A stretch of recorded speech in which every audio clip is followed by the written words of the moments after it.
Yo guys, this is Blue here, and today I've got another AMD vs Intel build for you. And today this is an $800 build with Matt, and I'm still going to be AMD and Matt is going to be Intel.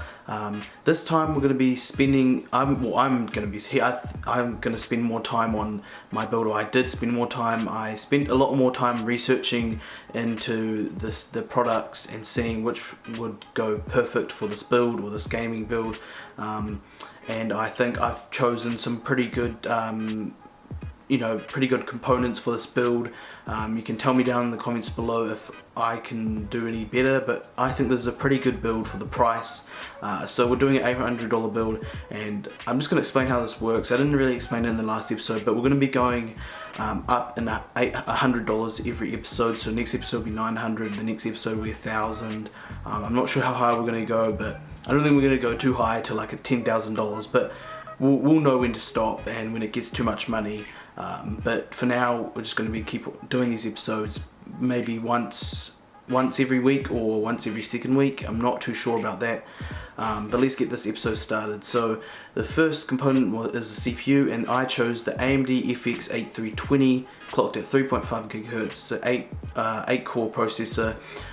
If you notice, I actually downgraded this time. A lot of people said that the 8350, I think 8350 is not a lot different to the 8320, and the performance for price is not much, and you might as well just save the extra $40 and just downgrade, as it wouldn't make any difference in gaming at all. So that's why I downgraded in this build, so I can actually buy more quality, better components. And for the CPU cooler, as usual, I chose the Cooler Master Hyper 212 Evo. It's one of the most popular CPU coolers you can buy, and one of the most reliable and really good CPU coolers for the price. Can't really say much about it. It's a really amazing CPU cooler. Yeah, for the motherboard, I chose the Gigabyte G970 gaming motherboard. It's $62 right now, and it's a really awesome motherboard.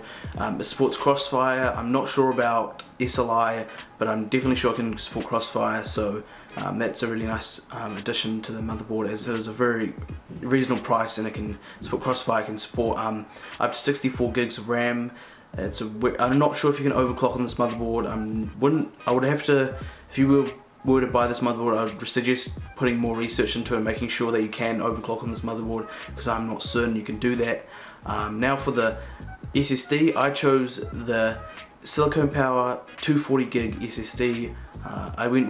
Last time I went with like a bit of an overpriced SSD when I didn't really need to, because it wouldn't have made a difference. So I went with this really reasonable priced SSD, and it's 240 gigs, which means you can have your operating system and multiple games on there as well, and multiple applications as well on that SSD.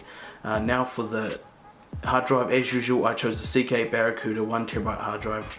I always choose that, who doesn't? It's a really good hard drive for the price. Some people say, is it Western Digital?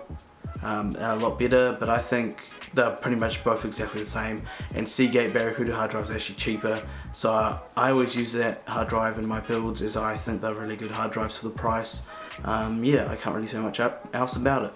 Now for the main part of the build, the graphics card. This time we actually decided to stay on our side with AMD and Intel, and I went with a Gigabyte Radeon R9 390 with 8 gigs of VRAM, which is going to help you a lot with playing games like GTA 5. You'll be able to play 1440p 4K a lot easier, as you have 8 gigs of VRAM, which will help a lot in this build, or in this build.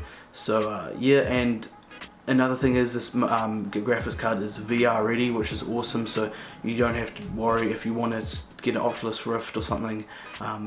You know for sure that it can handle virtual reality. Yeah, and now for the case, I actually spent a bit more money on this, as people said I went too cheap on the case, which I think I agree with. I did go a bit too cheap on the case, and I chose the Fractal Design Define S with a window. It's a really nice looking, just a nice clean looking case.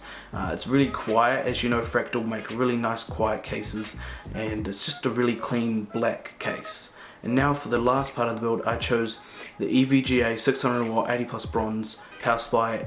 This is what I always choose in my build for power supply, as it's a very reliable brand and reliable power supply, and I wouldn't suggest any better for this price range as for a power supply. I hope you guys enjoyed this video, as I did it in real life, real life, you know, I didn't do it while playing Counter-Strike or whatever.